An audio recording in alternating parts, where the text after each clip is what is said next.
All right, here we are for the Intermission Report, a Brash Plus exclusive. And of course, I am joined by our NHL expert, Daniel.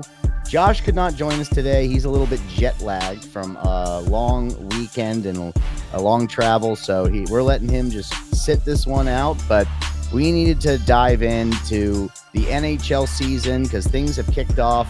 And we're getting it right into the thick of things, and we need to get our NHL expert Daniel in here to just kind of break things down, get us prepared for the season ahead. And I know he's got a lot of things he wants to touch on and important things to cover. So, hey, welcome back to Brash Sports, Daniel. It's good to have you. Thanks for having me on the show. Everybody's doing their NHL preview. I mean, we're about a week ready. But I'm going to do it a little differently than some of these, like ESPN or NHL.com and all these do. They all pick division winners. I'm not going to do that. What we're going to do is talk about teams that will contend, teams that will not contend, teams with something to prove, and teams to watch for. And then I'll give my Stanley Cup final and who my Stanley Cup favorite is right now. I like it. And I mean, we're a week into the season. Some interesting developments so far. I mean, it's a weekend.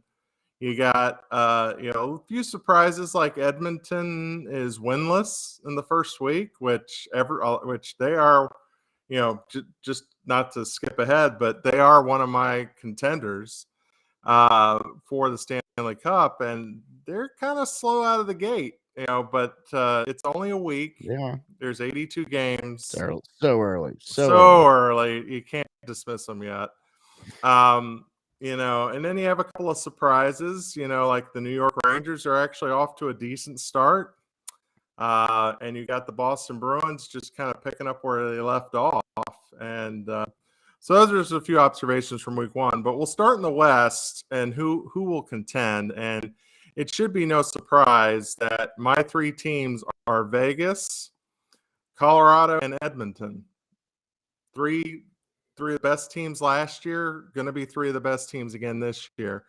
Vegas they're the defending Stanley Cup champs. Lost quite a bit in the offseason. They lost a bunch of forwards, Riley Smith, Phil Kessel, Teddy Bluger, and then they lost both goaltenders that they had, Jonathan Quick and Laurent Brossoit. Whatever, I don't remember him starting last year, but Logan Thompson is for them, and I think definitely hoping to reclaim the full-time position there.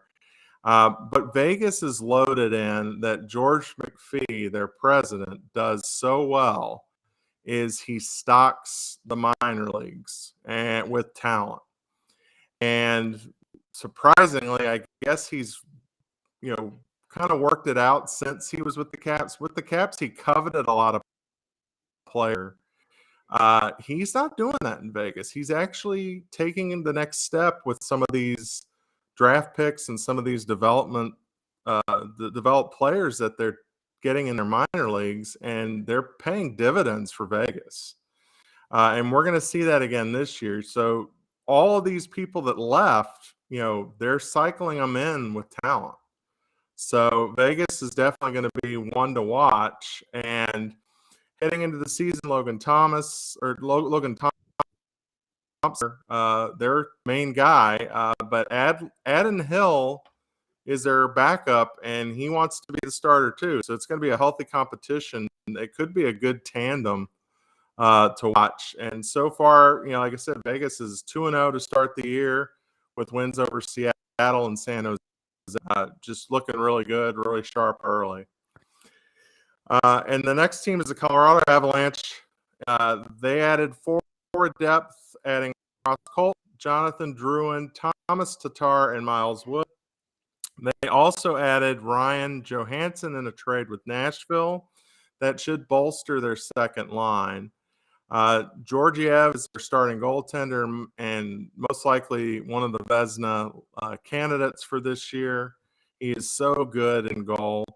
After being eliminated in the first round by the Kraken last year, the Avalanche are well rested and should pick up right where they left off. But staying healthy with this team is going to be incredibly important. But I see Colorado being near the top of the league again. And then finally, Edmonton, who, like I said, was one of my favorites in the Stanley Cup final. And Edmonton looks to continue it. Had a great second half last year with a complete season this year. And McDavid and Draisaitl lead the way after career years for both of them. And Edmonton has probably, arguably, the best goalie tandem in the league with Jack Campbell and Stuart Skinner. And they added Brandon Sutter for more offensive punch. As long as Evander Kane behaves himself, this team will be a tough one to eliminate come playoff time. I do think they are a team that is built for a long run. So I see Edmonton doing great things. So then we're going to hop over to the Good. And the East. Carolina is one of my picks. New Jersey and Toronto are really the three teams I think that will contend. Carolina is in kind of a win or bust mode right now. Anything short of the Stanley Cup going back to Carolina will be deemed a failure. This is such a talent-rich team. And it is what's an interesting development for Carolina this year is they have no AHL affiliate, which what is AHL? It's American Hockey League. Every NHL team has an AHL affiliate. There's contracts, teams change hands quite a bit. You have to, renegotiate, and it's almost like a contract for a player. You're leasing a team to be your affiliate. Well, Carolina did not renew anybody to be their AHL affiliate. What does this do for Carolina? This limits how many players they can send down to the minor leagues. And they also have to carry 3 goaltenders on their roster. So that takes a spot away from another person. And that, I think, is going to be a very interesting. It's very interesting. But they're 3 goaltenders. They got Frederick Anderson, Anta, and Peter Kochikov, and they're all just incredible goaltenders. They added Dmitry Orlov from the Capitals, D'Angelo and Jones. Those are the 3 defensive players that they added. They're stacked at defense. They've actually got almost a gluttony of defensemen. So I would not be surprised to see any of these guys released or traded because they're all on short-term deals. And they have to keep the roster within league limits. They have to be within cap space, and they have to be within number of players. But even with all that distraction, I think Carolina's just too good, too deep. I mean, they have 4 solid lines that they can rotate. Brindamore has done an incredible job there, really, to build them up as a contender. But this is a short window. They probably have a couple more seasons under the current salary cap where they can keep some of these major guys. But it's not having the AHL affiliate in the long term, I think, will affect them. But this year, they're one of the teams to beat for sure. The New Jersey Devils were a pleasant surprise last year. Ahead of schedule, they looked to add to their success under Lindy Ruff. Their defense did take a hit when Damon Severson was traded and Ryan Graves signed with the Penguins in free agency. Colin Miller and Cal Foote, though, have been inserted as defensemen to fill the gaps. The biggest question mark for the Devils, though, is goaltender. And Vitek Vanacek had a solid first season for the Devils coming from the Capitals, but folded like a cheap suit in the playoffs. He did not do very well. He struggled at times, and that's when New Jersey brought in their back goaltender. I believe that's Akira Schmid. And if Vanacek struggles, he won't be Vanacek will be benched, and they'll go with Schmid for their starting goaltender. But the one thing that this group has that I think is going to be very big for them in the playoffs is speed. They're fast. They can lapse around these older teams in the league. They're quick to the puck. I mean, they're a very aggressive team. It's just they're going to be a really tough out this year, but they will absolutely be contending for the cup this year. And last but certainly not least, the Toronto Maple Leafs. Shaking off the first round curse last season was a huge sigh of relief for these fans. Toronto looks to go even further this time around. They've added some muscle to their lineup, adding Tyler Bertuzzi, Max Domi, and Ryan Reeves. Ilya Samsonov proved himself goalie number one last season, another Caps goaltender. Yep. And Austin Matthews signed an extension. He is committed to making this a championship team. He is the nucleus that they need to keep intact. So Toronto is definitely a team built for a long playoff run. If they can get three, they can be a legit. So, any teams that you would like to mention, Brandon? That you think? Well, my question about isn't Toronto? They're the team that, and I could have this wrong, but they're the ones that have had issues in the playoffs. They always get knocked out in the first round, right? That's their bit. Yes, but last year they actually made it. They exercised the demon last year, but then they didn't get any further. So they have the longest drought of active teams that have been in the NHL playoffs to get to the Stanley Cup final. They have the longest drought right now, besides the teams that are expansion teams that have never been there.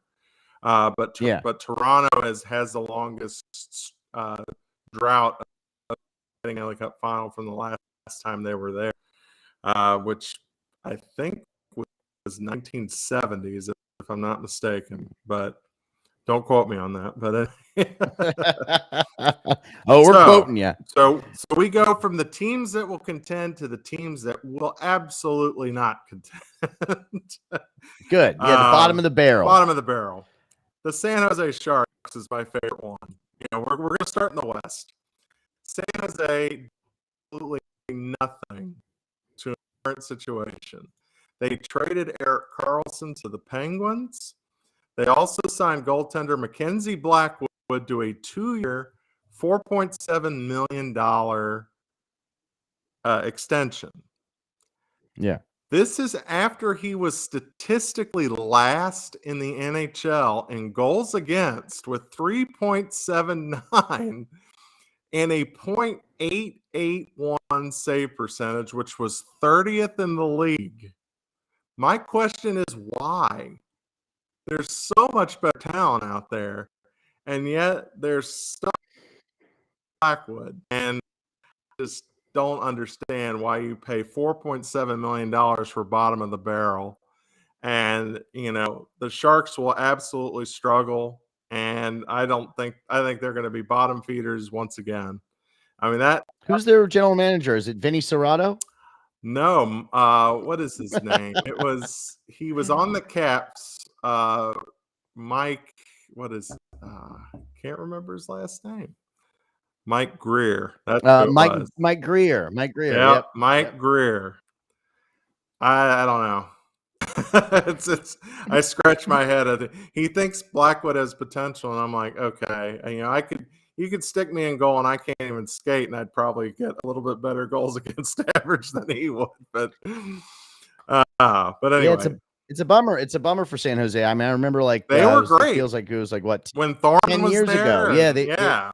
Thornton was the big horse there, and they have not been good since he's left, and they've been a revolving door with coaches and GMs. So hopefully something will materialize here. I just don't know if Blackwood's their savior. So Anaheim Ducks is my next team. I mean, they're a young squad. They bring in veterans like Radko Gudas to try to motivate the team to improve. John Gibson is returning to anchor the goaltenders. He's a very good. He keep Anaheim in a lot of games. I think more veteran presence is needed on this team, and they'll be about the same. Missing the playoffs just a little bit yet again. But yeah, I just don't see the contention with them. They have one solid line, and then the remaining three are a revolving door. So it'll be interesting to see what happens there. Blackhawks definitely will not contend, even though they have Connor Bedard, who, if you haven't seen his first goal, do yourself a favor and watch that goal. It was Henry's stamp of approval right there. Yes. Yeah. Yeah. I mean, yeah. Hey, Clark. Anyway. We'll shout out to Clark Henry. Shark. Yeah. Shout out to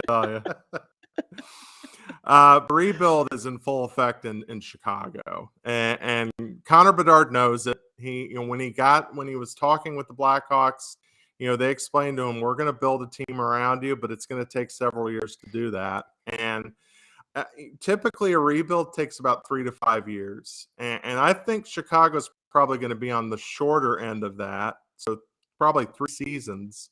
They are loaded with draft picks from trades that they've made the past few seasons beyond, just they got a ton of draft picks, and they're going to make this a young, fast, high-scoring team very, very quickly. So they have the raw talent. They'll be a true contender sooner rather than later. Mrazek in goal helps, but there's no reliable backup for him, so they'll struggle. But patience is absolutely the key for Chicago fans, and I think their return to prominence is coming. But Connor Bedard is an incredible talent. I think it's funny when he scores his goal, they put Chasing History and put Gretzky's 894 up there, and he has 1. And I'm like, yeah, he's a little far back to be doing that yet, but we'll see. But he has the potential to be a legendary player. I mean, he's got all the goods. He's 19 years old. So he's got a long career in the league coming up. Must be nice. I know, right? And last but not least, for the West not contenders, is the Arizona Coyotes. That's every year, right? Well, they're still playing at Mullet Arena. I mean, no one wants to play at Mullet or for the Coyotes right now. Despite that, though, the team just missed out on the playoffs last year. And with they only have one solid line. The rest of their team is up in the air. I think they're going to struggle to find consistency this year. On top of that, starting the season on the road in Australia and then traveling for the first few weeks is not going to be a good thing either. But goaltending continues to be an issue for them. I think that's the biggest question mark for them. So I do see a little bit of a letdown from last season's success. But hopefully they can figure out the stadium situation for the Coyotes. There is a serious talk that they're going to relocate. So hopefully not. Hopefully they can figure it out and keep the Coyotes where they are. In the East, real quick, Philadelphia, Montreal, St. Louis, and Columbus. I have 4 teams in the East that will not contend. Philadelphia is interesting because Tortorella continues to try to change that culture in the locker room there. That was such a toxic environment, a toxic locker room. He's done an incredible job in 1 year to try to turn that tide. Philly was bad last season, though, and I don't think anything will change this year. While they're still going to be near the bottom of the league, they will need to get the NHL draft, and they're definitely in a rebuild too. But I think theirs is most likely a 4 to 5 year rebuild. And my question is Tortorella going to trust that process or is he going to blow it up and try to win now? And I'm leaning toward him blowing it up because he's a very competitive. But this might be a different Torts. You never know. So, this might be a different Tortorella. Montreal continues to spin their tires in the mud and remain toward the bottom of the league, not doing anything to improve their team. Defense continues to be an issue for Montreal. No significant prospects in their development leagues, and Martin St. Louis cannot save this team. He's their coach, and they'll be bottom dwellers again. I'm pretty confident that St. Louis is not going to survive through this season, and it might not be him. It might be just because they just don't have the talent level to match up with some of these teams in the league, and they need to be better. I think they need. Front office needs to be kind of cleaned out a little bit, and they need to refocus on why they have the most cups of any NHL team. How long has it been? I mean, it's been a long time. So there's that. St. Louis, the Blues surprisingly missed out on the playoffs last year. Unfortunately, they did not do anything to address their porous defense that was bottom 4 in the league. Jordan Binnington, their goaltender, will give the Blues more opportunities to win. Unless Mike Weber, who was brought in as an assistant to focus on their defense, succeeds, the Blues will be worse than they were this year or last year. And if they get defense together, they may squeak out a wild card spot. But I have a feeling they're going to have a little bit of a letdown this year, unless Weber gets it together with their defense. The Columbus Blue Jackets is the last team. With the offseason controversies of Mike Babcock, the Blue Jackets are a team lost that needs guidance from a veteran coach. And one of the assistants has taken over. I think his name is Kekalainen. I've never heard of him. Blue line depth should improve, but their defense continues to struggle. And this team will struggle to be in a playoff race this season. I think it's going to be a couple of years before we see Columbus back to being competitive. So we got a couple more things here. But I mean, we're probably before we start getting into the championship, Stanley Cup, and all that talk. Do you have like a biggest dark horse team, like with the highest ceiling teams, like the Kraken, the Wild, the Kings, the Rangers, the Stars? Is there anybody that really sticks out to you as a dark horse that could come out of nowhere and make a true run? Dallas Stars. That immediately that team comes to mind. They're young, they're fast, they're high scoring. Jake Ettinger is their goaltender. If he gets off to a fast start, they definitely will contend. However, they need a quality backup goaltender. That is my only concern with them. So if they need a quality backup to fall back on, but this team, that is going to be a fun team to watch, and those are teams that teams like the Capitals and the Penguins are going to have real controlling because of their speed. So, yeah, I would say the Dallas Stars are definitely my team to watch out for that could make a run. Oh, nice. No. So definitely not the Caps. Nah, not I have a little. At the end, we're going to talk about the Caps, but all right, we'll talk about them. And they're also one of my teams with something to prove, which is their motto this year, which I think is kind of cool. Let Spencer Carberry put that on their on the wall in the locker room. So we'll talk about them in a little bit. But teams with something to prove, I think the Pittsburgh Penguins are up there, much like the Caps. The Pens are old and slow. They added Erik Karlsson, which is a little bit of a puzzling thought, because that just makes their team older. He had a career year last year, and so the Penguins are hoping to capitalize on that. They added also Lars Eller, which pains me a lot to see him in bastards. To see him in yellow and black, just not sitting well with me. He was the guy that saved it for the Caps to win the Stanley Cup. In 2018, he'll always have a special place in the Caps fans' heart. But now it's like Judas. Yeah. But Tristan Jarry, the problem with the Penguins is Tristan Jarry has been given more starts as a league goaltender, which I think will either make or break their season. I don't know if Jarry is built for that.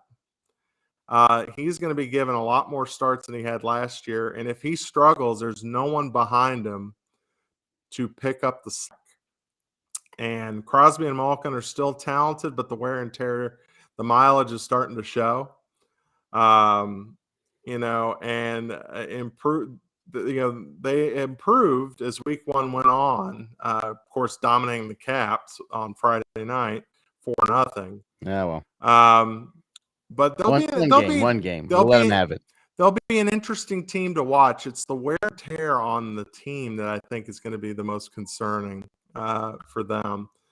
The Boston Bruins also something to prove after an exit last year, being the best team in the league by far, historic, all-time wins, all-time points, and have nothing to show for it, basically. Patrice Bergeron retired. Dmitry Orlov, Tyler Bertuzzi, Nick Foligno, Taylor Hall, David Krejci, and Connor Clifton all were lost to free agency. That's a lot to lose to want to continue to contend. You have Brad Marchand, a.k.a. Rat Boy, a.k.a. Face Licker, is now their captain.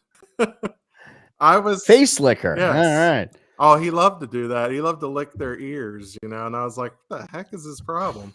But the concern, I wouldn't want to be his teammate. The concern I have for Boston is they lost a lot, and whether that will affect their overall play is yet to be. They've had a good start to the season, but again, it's another team with wear and tear. How is that going to affect the season? So, I do think Boston, if they struggle at any point in the year, they might miss the playoffs. And I don't want to say that because they're so stacked, but that's a team that can struggle, and especially with a new captain, new leadership. We'll see. We'll see what happens with Boston. The New York Rangers are my last team with something to prove. And really, it's Peter Laviolette is their coach, which I don't get. That to me, that's a very big head scratcher. The Rangers lost Patrick Kane, Vladimir Tarasenko, and Nick McCullough while adding Jonathan Quick, Blake Wheeler, and Eric Gustafson. But the key factor is going to be Shesterkin, who should be a leading candidate this year. You'll have Jonathan Quick as your backup. He's a Stanley Cup winning goaltender. I think that's actually going to be a pretty decent tandem. But Laviolette does not like to use the young talent as we saw in Washington. So, and there's a lot of young talent in New York.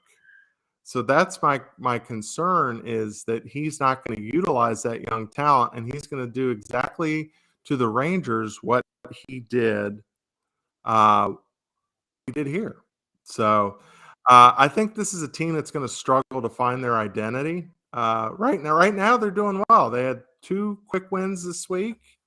We'll see how far that goes. But as we saw last year, Laviolette started off hot and crashed and burned at the end of the year. So it's going to be interesting to see what happens there with that. But I will quickly go with my Stanley Cup prediction, and then we'll go to the Caps real quick. Okay. So after all that, I think the Carolina Hurricane and the Edmonton Oilers are going to be the 2 teams left standing at the end of the day. And I like that. My favorite right now, I hate to say, I don't like Carolina, but that's my pick right now. Is Carolina. I want to pick Edmonton. I was leaning toward Edmonton kind of all week, but we'll see how they respond throughout the year. But I wouldn't be surprised if Edmonton does it. But I do think the Canadian drought for Stanley Cup Finals is going to end this year, and Edmonton will be back in it.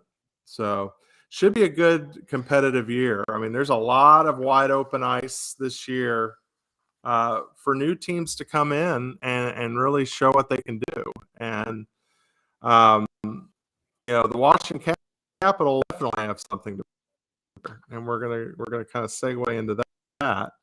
After Go for it. After a disastrous 3 years under Laviolette, the Caps start over with Spencer Carey at the helm. He was the coach of the Hershey Bears, won the Calder Cup with them, or took them to the Calder Cup. On the plus side, you'll see a team that plays the younger players. Spencer Carberry knows a lot of the talent in Hershey, and I can see them, he's really going to go through the farm system to see who works and who doesn't, which is what they've needed to do for the last 3 seasons. And so that'll be nice to see who is ready for prime time in the NHL. And we're going to find out pretty quickly. That is something Laviolette refused to do unless he was forced. And then the new assistant coaching staff, Blaine Forsythe got terminated finally. I mean, he had been there over almost 20 years. And he was great for a while, but I think it was just time for a change of scenery. Adding Max Pacioretty and Joel Edmondson, I think, are going to help this team a lot. They have to be patient, though. They're both on injured reserve to start the year. But they'll be back I believe November is when both of them will return to the ice. And just having both of those players is instant impact for this team. Pacioretty is going to be great offense and speed that they need. Joel Edmondson's going to be a great defenseman, which they need a third defenseman. They've got John Carlson and they've got Nick Jensen right now. They need a third guy. They probably need a fourth or fifth guy too, but at least if you have 3 solid defensemen, it can kind of dictate the play of the rest of the team. And defense is definitely going to be the weakness going into the Caps, I believe. Kuznetsov is the elephant in the room. Which Kuznetsov are we going to get? That's a question. Will he improve or continue to play disgruntled? I mean, last night he won the game in the shootout, so maybe he's turning the corner here. We'll see. Darcy Kemper's the X factor. He was sensational last night against Calgary. He couldn't start the year because he became a father. Congratulations to him on that, baby boy. And Nice. he played last night, and he played like he wanted it. And that's the Darcy Kemper we need. But again, defense is that issue. But the Caps will be searching their minor leagues for NHL-ready talent. The Caps must have a fast start in order for them to make the playoffs. Right now, I think they are not quite yet. I think they'll miss out on the playoffs for the second year, not by much. But the biggest concern I see, through the first 2 games is speed. This is a slow team.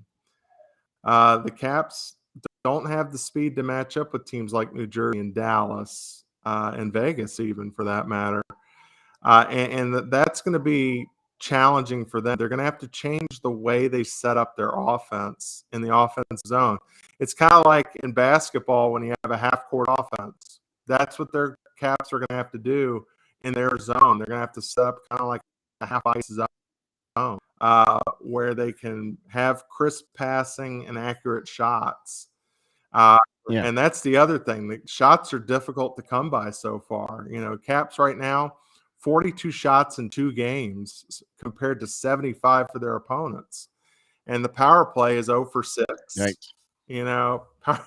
Power play is 0 for 6. A penalty kill is just absolutely terrible. I think they're killing off 62% of all penalties now, and it's not a lot, but I think Spencer Carberry is the guy to do it. I mean, he has the energy, he has the grit, and he has the determination to really make his team improved faster. But I think the championship window for the Caps is closing. I mean, I see in the next 1 or 2 seasons that they're gonna strip the team for parts, and we're gonna try to see what. And the question is Carberry going to be in charge of the rebuild? Because you're going to have somebody in charge of it, in the next 2 seasons. But and I think they're trying to make the team continue to be competitive, ultimately for Ovi to get his the record, which Got to get that record. Which right now he's at 822. I have the record that we got last year. I like it. Arena. He had no shots last night for the first time in 2 years, so that was a little concerning. But I think we'll see the light turn on for Ovechkin pretty soon here. But anyway, and there's a little bit of Caps news. People, just to get make sure everybody knows that they're watching the Caps. NBC Sports Washington is no more. Now it is Monumental Sports Network. We got that's where the Caps, Wizards, Mystics, DC United are all going to play. Good news is all the on-air talent was re-signed. So you get Joe B, you get Locker, you get Alan May, you get Smokin' Al Koken, you get Brent Johnson, and Alex Landestoy is still in charge of the pre- and post-game activities with Alan May. They will show 69 Caps games this year. The rest are going to be either on Hulu, which Hulu is now the official hub for the NHL Plus, which is kind of like I guess if you're subscribed to Hulu, you get all the NHL Plus for free. You can also go through ESPN Plus, which, if you have to have a really strong streaming signal to do these games, because if you don't, the quality's not going to be that great. But they're trying to get people to watch hockey again. So far, the ratings have been so. We'll hopefully people start watching it. The Caps are going to be an interesting team. What I stress for fans of the Caps is patience. This team will probably do some pretty good things this year, but they're going to do some things that'll make you pull your hair out. And like yesterday in the first period, they had 3 shots, and it's like, if you don't shoot the puck. So, but it's great to see the young guys coming up, like Connor McMichael, Matthew Phillips, what a great story that was. Dumped by Calgary, scores his first NHL goal against Calgary. I mean, what a great story that was. Nice. And Alexiev, I think, is going to be great. Martin Ferravari, Lucas Johansson, Beck Malstein, Alexi Protas. We've got some young talent that should do pretty good. And I think a lot of these guys if they get the motivation and get called up, they're going to do great things. So, but the NHL season is just starting. It's 82 games. It's a grind. Exactly. It's one of the most physical sports in the world. We're going to have to. I'm sure we'll be following up as the season goes along. But glad we are in the twilight of things. Yeah. Yeah, and speaking of patience with Caps fans, I mean, they gave me a Stanley Cup in 2018. Yeah. That earned, as a DC sports fan, that earned them 20 years of patience from me. So it doesn't take much for a DC sports fan to be patient. I mean, especially would we love for Ovechkin to win at least one more? Absolutely, but I just don't know if that's going to be without a doubt. And yeah, no, I mean, I feel like that's the best way to go out into the sunset. But beating Gretzky's record would also be just as fitting, in my opinion. And that guy absolutely deserves it. My opinion is it'll be early next season is when I think he'll break that record. He'll light the lamp enough this year. If he gets 40 to 50 goals this year, easily he'll do it next year. It's just, I think it's inevitable at this point, and Gretzky even too. It's inevitable that Ovechkin's going to be the all-time leading goal scorer. I mean, Ovechkin's goal is to do he wants to hit 1,000. That's his goal. That probably. I don't tough. know if that's going to happen. You know, I mean, older wear and tear, it's tough. You know, he'd have to play till he's like 46, like Gordie Howe, you know. So We shall see. I'm happy yeah, you had Edmonton there as one of your final two, because that's who Josh and I had in our championship parlay, was Edmonton Oilers, were going all the way. So, nice. and for what it's worth, I we're recording, on a Tuesday, spoiler alert, but they did score 4 goals against the Predators in the opening period. So they're leading Wow. 0-0 right now in the first intermission. The So Predators started strong too. So yeah, that's wow. Edmonton getting things in gear, man. Let's see it. If it's not going to be the Caps, Yeah. let's go Oilers. All right? Right. That's the way I'm looking at it. Right. But hey, buddy, anything else you wanted to touch on before we cut you loose and and just until next intermission? Yeah, I mean, the Tampa Bay Lightning are going to have a challenge as their starting goaltender's out on injured reserve to start the year. So Okay. Tampa's usually up there and competitive, but with their goaltender out, they're struggling right now. So can they weather the early part of the season? Because I think once he comes back, they'll be all right. But they got to weather the storm, and that's going to be interesting to see. All right. Yep. Well, there you have it from the NHL expert himself, Daniel. That is the first intermission report of the season. Thanks for hopping on, buddy, and doing this with me. Yeah. I'd say us, but I'm Yeah. running solo today, but I'm happy you were able to hop on and get us all prepared for the long NHL season ahead. So yep, the long haul. We'll catch up with you on the next intermission report. All right, sounds good. Thanks. All right, my friend. Talk to you soon. Peace.